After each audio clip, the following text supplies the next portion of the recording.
প্রথমেই জানিয়ে দিব, গোপন আস্থানা থেকে অবশেষে যৌথ বাহিনীর অভিযানে সেনাবাহিনী হাতে আটক খুনি ফয়সাল। দীর্ঘদিন আত্মগোপনে থাকা এই নামটি নিয়ে যে রহস্য ঘনীভূত হচ্ছিল, অবশেষে তার অবসান। এরপর জানাবো সেনাপ্রধানের নীরব কিন্তু গভীর প্রস্তুতি, নির্বাচন নিয়ে নেওয়া এমন এক সিদ্ধান্ত যার অভিঘাতে কেঁপে উঠেছে পুরো রাজনৈতিক অঙ্গন। চরম হতাশায় বিএনপি, ক্ষমতার সমীকরণে হঠাৎ করেই সামনে জামায়াত। এরপর থাকছে হাদি হত্যার নির্দেশদাতা হিসেবে ফেঁসে যাচ্ছে বিএনপির বিতর্কিত নেতা মির্জা আব্বাস। এবং সবশেষে দেখবেন প্রাথমিক জিজ্ঞাসাবাদে হাদি হত্যার মাস্টারমাইন্ড সম্পর্কে চাঞ্চল্যকর তথ্য ফাঁস করলেন শুটার ফয়সাল করিম মাসুদ, যে তথ্য নতুন করে নাড়িয়ে দেবে দেশের ক্ষমতার কেন্দ্র। এতক্ষণ শুনছিলেন সংবাদ শিরোনাম, এখন থাকছে বিস্তারিত। ঢাকার রাজনৈতিক অঙ্গন, একটিমাত্র হত্যাকাণ্ড আর তারপর থেকেই যেন একের পর এক বিস্ফোরণ। ওসমান হাদি হত্যার পর যেই নামটি ছায়ার মতো ঘুরে বেড়াচ্ছিল, সেই নামই ফয়সাল করিম মাসুদ। অবশেষে যখন তার গ্রেফতারের খবর ভেসে আসে, তখন প্রশ্ন একটাই, এতদিন পর কেন, আর এত নীরবে কিভাবে?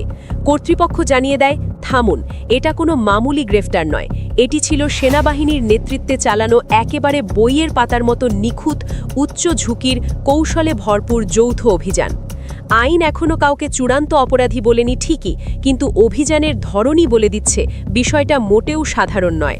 নিরাপত্তা সূত্র বলছে, হত্যাকাণ্ডের পরপরই ফয়সাল করিম মাসুদ যেন হাওয়ায় মিলিয়ে যান। এক জায়গায় থাকেননি, প্রতিনিয়ত বদলেছেন অবস্থান। মোবাইল ব্যবহার প্রায় নেই বললেই চলে, চলাফেরা ছদ্মবেশে, পরিচিতদের সঙ্গেও যোগাযোগ সচেতনভাবে এড়িয়ে চলা। ফলাফল, তাকে ধরতে একাধিক সংস্থাকে মাসের পর মাস ধরে নজরদারিতে থাকতে হয়েছে।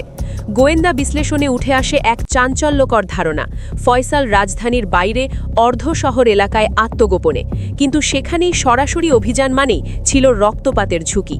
আর এখানেই আসে টার্নিং পয়েন্ট। সেনাবাহিনী সিদ্ধান্ত নেয়, গুলি নয়, গেম। প্রথমে ছড়ানো হয় বিভ্রান্তিমূলক নিরাপত্তা তৎপরতার আভাস। উদ্দেশ্য একটাই, ফাঁদে ফেলতে হবে, তাড়াতে নয়।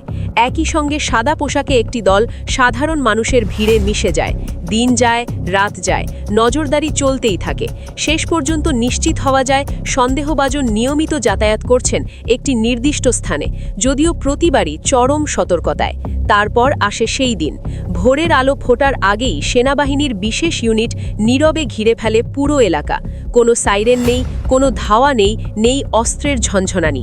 বদলে বেছে নেওয়া হয় সবচেয়ে বিপজ্জনক অস্ত্র, মনস্তত্ত্ব। ফয়সালের সঙ্গে যোগাযোগ আছে এমন একজন পরিচিতের মাধ্যমে দেওয়া হয় একেবারেই নিরীহ সাক্ষাতের প্রস্তাব, কিন্তু সেই নিরীহ জায়গার চারপাশে তখন অদৃশ্য এক শক্তি নিরাপত্তা বলয়। সাধারণ মানুষের যেন একটুকু ক্ষতিও না হয়, সেই হিসেব কষেই সাজানো সবকিছু। ফয়সাল আসে, পরিচয় গোপন রেখে কথা বলা শুরু হয়। সময় গড়ায়, সে বুঝতেই পারেনি চারপাশের বৃত্তটা ক্রমেই ছোট হচ্ছে, আর ঠিক সেই মুহূর্তে চারদিক থেকে ঘিরে ধরে তাকে পুরোপুরি নিয়ন্ত্রণে নেওয়া হয়। না গুলি, না চিৎকার, না অক্তপাত। এমন নিখুঁত অপারেশন যে অনেকেই পরে জেনেছে কিছু একটা ঘটেছিল। নিরাপত্তা বাহিনীর বক্তব্য স্পষ্ট, রক্ত না ঝরিয়েই পরিস্থিতি নিয়ন্ত্রণ করাই ছিল একমাত্র লক্ষ্য। গ্রেফতারের পর ফয়সাল করিম মাসুদকে সেনাবাহিনীর তত্ত্বাবধানে প্রাথমিক জিজ্ঞাসাবাদে রাখা হয়। এরপর শুরু হয় আইন শৃঙ্খলা বাহিনীর কাছে হস্তান্তরের প্রক্রিয়া। কিন্তু দর্শক, এখানেই কি গল্প শেষ? না, এখান থেকেই শুরু হয় আসল ঝড়। হঠাৎ সামনে আসে আরেকটি সূত্র, তাদের দাবি শুনলে চমকে উঠতে হয়। তারা বলছে ফয়সাল রাজধানীর বাইরে ছিলেনই না, বরং ছিলেন রাষ্ট্রপতির তত্ত্বাবধানে। এত গোপনীয়তা, এত নাটক, সব নাকি রাষ্ট্রপতিকে আড়াল করতেই। আর রাজধানীর বাইরে গ্রেফতার একটি সাজানো গল্প। এই দাবির পর মুহূর্তেই রাজনৈতিক অঙ্গনে নেমে আসে তীব্র কম্পন। পরিস্থিতির গুরুত্ব বুঝে অন্তর্বর্তীকালীন সরকারের প্রধান উপদেষ্টা ডক্টর মোহাম্মদ ইউনুস সরাসরি প্রশ্ন ছুড়ে দেন রাষ্ট্রপতির দিকে। তার কণ্ঠে ছিল ক্ষোভ, ছিল বিস্ময়। তিনি বলেন, আমি সারা জীবন শান্তি আর ন্যায়ের কথা বলেছি, কিন্তু আমার সরকার কি তবে খুনিদের আশ্রয়স্থল? আপনার সরকারি বাসভবনে যদি খুনি ফয়সাল থেকে থাকে, এটা কি নিছক কাকতাল? ইউনুস আরও বলেন, হাদিকে সরিয়ে দিতে ফয়সালকে মোটা অঙ্কের অর্থ দেওয়া হয়েছে এমন ইঙ্গিত তথ্য প্রমাণেই মিলছে।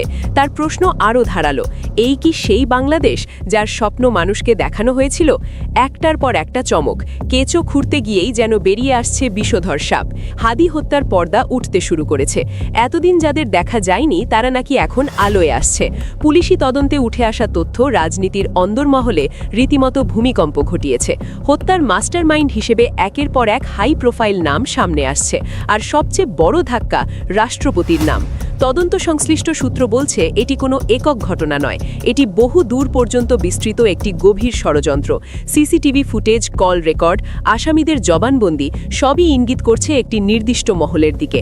হত্যার আগে ও পরে বড় অঙ্কের সন্দেহজনক লেনদেনের তথ্য সামনে এসেছে, আর সেই অর্থের সূত্র ধরতেই গোয়েন্দাদের রাডারে আসে রাষ্ট্রপতির নাম, এমনটাই দাবি।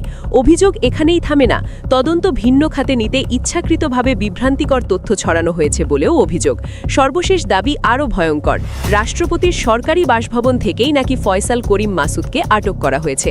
দায়িত্বশীল এক পুলিশ কর্মকর্তার ভাষায়, হাদিকে গুলি করার জন্য রাষ্ট্রপতি নিজেই ফয়সালকে অর্থ দিয়েছিলেন।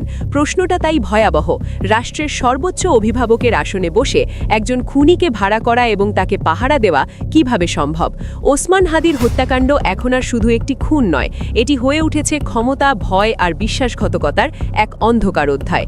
যে সন্দেহকে এতদিন গুজব বলে উড়িয়ে দেওয়া হয়েছিল, সেখানেই লুকিয়েছিল সবচেয়ে বড় সত্য। আর সেই সত্যের কাছাকাছি পৌঁছতেই এখন নড়ে চড়ে বসেছে ইউনুস প্রশাসন। রাজনৈতিক অন্দরমহলে চাপা উত্তেজনা স্পষ্ট। মোহাম্মদ ইউনুস, রাষ্ট্রপতি ও সেনাপ্রধান ওয়াকারুজ্জামানের সম্পর্ক নিয়েও চলছে ফিসফাস, যার ছায়া পড়ছে তদন্তের উপর। একসময় বলা হয়েছিল ফয়সাল ভারতে পালিয়েছে, কিন্তু আশ্চর্যের বিষয়, প্রশাসন কখনোই তা চূড়ান্তভাবে বলেনি। বরং ডিজিএফআই এর অনুসন্ধানে উঠে আসছে আরও ভয়ঙ্কর ইঙ্গিত, এমন শক্তির নাম যার ছায়া নাকি আরও অনেক ওপরে।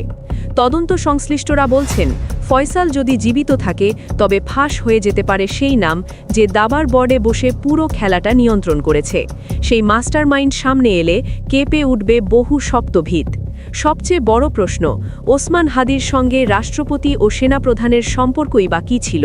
হাদি এমন কি জানতেন যার জন্য তাকে সরিয়ে দেওয়াই একমাত্র সমাধান হয়ে দাঁড়ায়? জনগণের ট্যাক্সের টাকায় চালিত রাষ্ট্রযন্ত্র যদি খুনিদের ঢাল হয়ে দাঁড়ায়, তবে সেই পদের বৈধতা নিয়ে প্রশ্ন উঠবেই। আজ মানুষের কণ্ঠ একটাই, হাদির রক্ত বিচার চায়।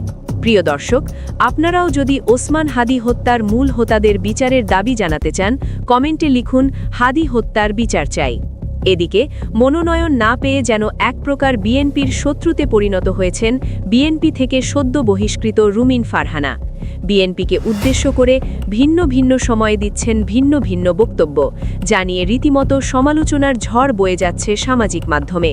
এবার তারেক রহমানের রাজনৈতিক ক্যারিয়ার এবং তার বিদেশে দীর্ঘদিন বসবাস নিয়ে প্রশ্ন তুলেছেন এই নেত্রী।